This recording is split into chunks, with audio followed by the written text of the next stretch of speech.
Math Talk with Dr. Sherri Rochelle. We are going to talk today about something that I see a lot of students struggling with. And I don't know if it is the Common Core standards kind of coming into play and we're teaching things a little bit differently. But a topic that a lot of students are struggling is going from fractions to decimals to percentages. So we're going to talk quickly about how to do this and what I'm seeing and what's wrong with what I'm seeing. Okay. So first off, we all know to go from a fraction to a decimal, we use division. However, that is not what we are seeing a lot of. And when I say we, I'm talking about me personally in my experience with Title IX students and just students in general. What I'm seeing is a lot of the desire to multiply the denominator to make 100 and then turn it into a decimal, okay? And that is okay. That's a solid starting point. However, what would make life a lot easier is if we understood that a fraction is truly just a statement of division, where one, the numerator, goes inside of the house, as we call that division symbol. 10, the denominator goes on the outside, and we do a process of division. Does 10 go into 1? No, 10 does not go into 1. So we can add a 0, add a decimal, bring that decimal up to make sure we don't forget it, add another 0. How many times does 10 go into 10? Well, it goes in there once.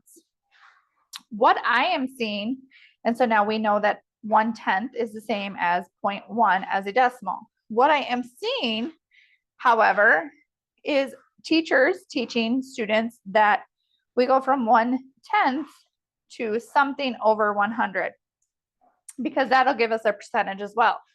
What do I do to 10 to make it 100? I multiply by 10. What I do to the denominator, I have to do to the numerator. So I do that again. And now I've got 10 over 100.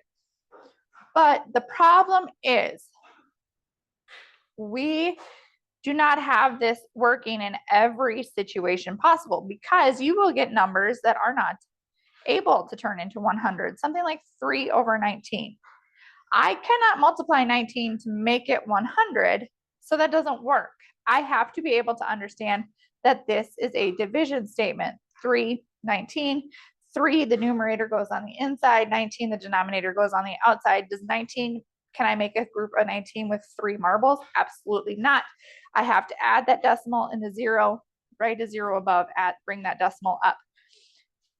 Just a quick note and something to remind your students is bringing that decimal up should be something of a first instinct. They write it next to their number. They need to also write it above the line.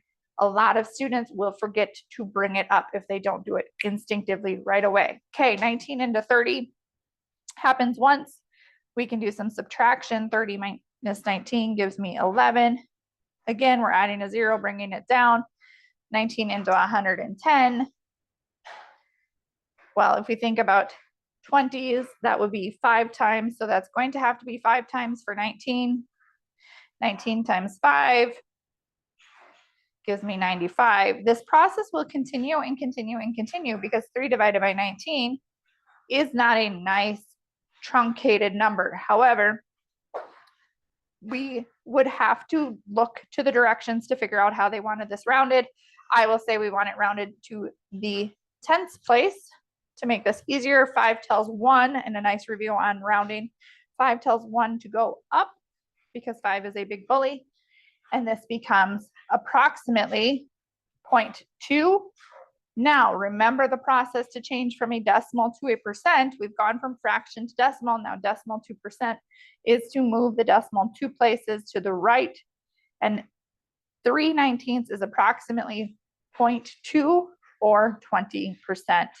Now, remember how to do these. This is a long way, I know. Help your students learn fractions to decimals to percents. It's something they will use every day, whether it's in shopping or it's in figuring out their grades, whatnot.